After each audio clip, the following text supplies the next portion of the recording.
share this goofy little thing about the jewelry that I'm wearing before I read.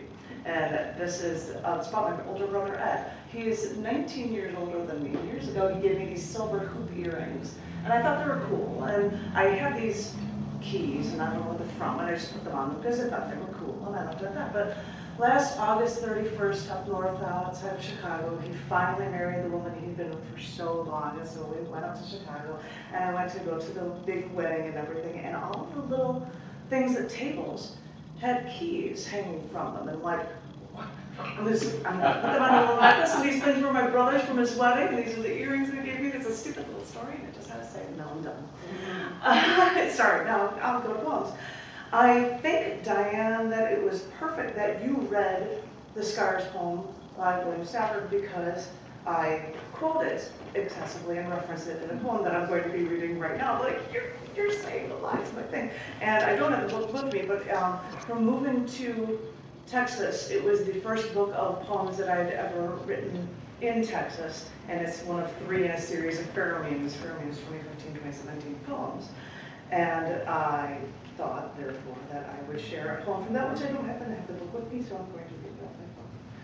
And this poem, as soon as I find it, is called Vanishing Scars. And by the way, if you guys see that I do publishing stuff for things, Scars Publications is a prose poem that I wrote about scars. And so there were scars references everywhere, which I thought was perfect for being able to share this with the William Stafford poem from Vanishing Scars, combined with quotes like, they tell you how it was and how it happened again and again. They tell the slant life takes when it turns and slashes your face as a friend. Any wound is real, he says, and yes, it's true, I know it. For the faces of promise are also the places the scars will be. Yes, bright-eyed children, this is the battle you have to look forward to. Brace yourself. If you know how now, it might hurt less then. For once we are grown, we are all too aware of past tortures and traumas. They leave physical and emotional scars we wear like badges, while knowing these scars scar us.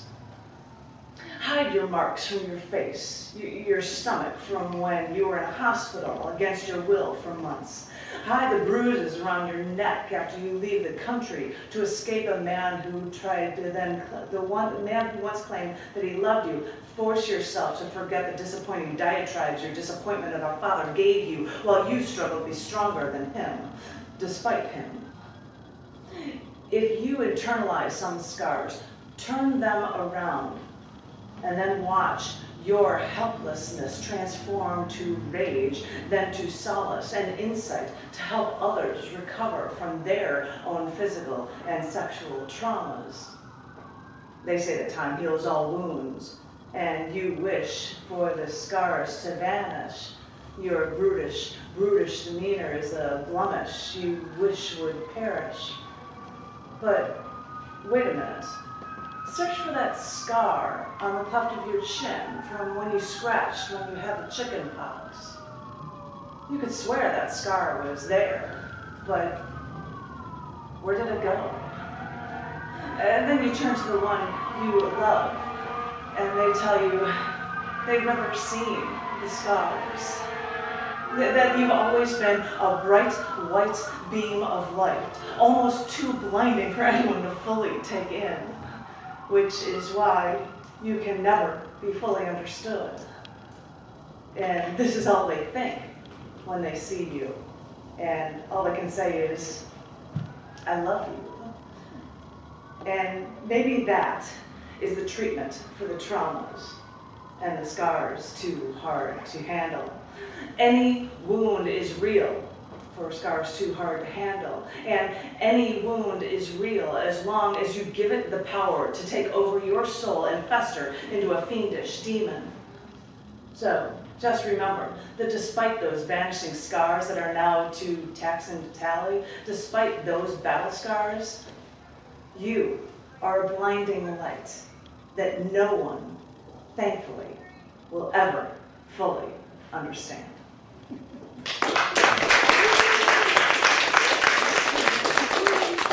That was this one is probably the last one.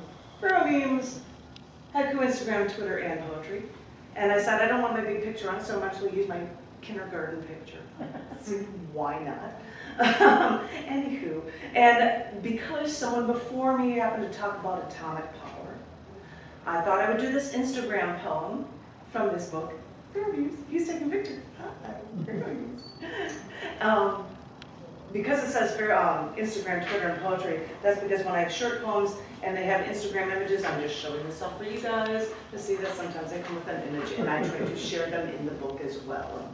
That's why it's called that one. But this was after stuff about Chernobyl, and it's called Dance Among the Ashes. It all came around and on top of us so fast. You could think that there was a fire in the sky. That way above the clouds, the air turned an almost iridescent blue, like the base of a candle. There was a fire in the distance. You thought you were a safe distance away to watch. The ashes, bigger than silver dollars, make you feel like you're moving through some sort of abstract ticker tape parade. The sky show seemed so almost surreal, with 2:30 a.m. glowing that almost made you want to dance among the ashes. None of us knew we were dancing with death, and what we breathed, what we touched, now made this the most dangerous place on earth. After a day, my face turned pink, almost like I had too much to drink. But after what happened, after what came on so fast, no drink was enough for what would come next. Dancing.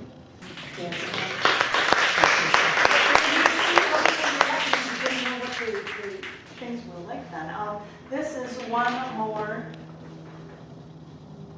Animal Tales poem that I wrote last night. Yay! Last night, yippee. This one is called Espanola Lore. While docked at Espanola Island, an Ecuadorian local explained that though they were once almost extinct, sea lions here now flourish. But along every beach like this, one rules, whom we call the beach master. What a fun little tidbit, I thought, and then took time for a swim. But 20 yards out, hip deep in the Pacific, I looked at the beach and saw one sea lion testing the domain of the beach master until the beach master charged at the other, who fled into the ocean straight to me. But unlike the ocean currents, no wave of panic washed over me. I knew they weren't after me, so all I could do was stand perfectly still, stare as they approach. They rushed closer. I didn't budge as the fleeing sea lion brushed along my left and a pursuant beach lion brushed along my right. After a moment, I turned to see the one sea lion chase the other into the ocean until I could see them no more. Beachgoers were worried about me in the large beast's path, but I knew I was okay. I learned early not to infringe on others' lives or cultures, and this way we can all learn, love, and flourish together. Yeah.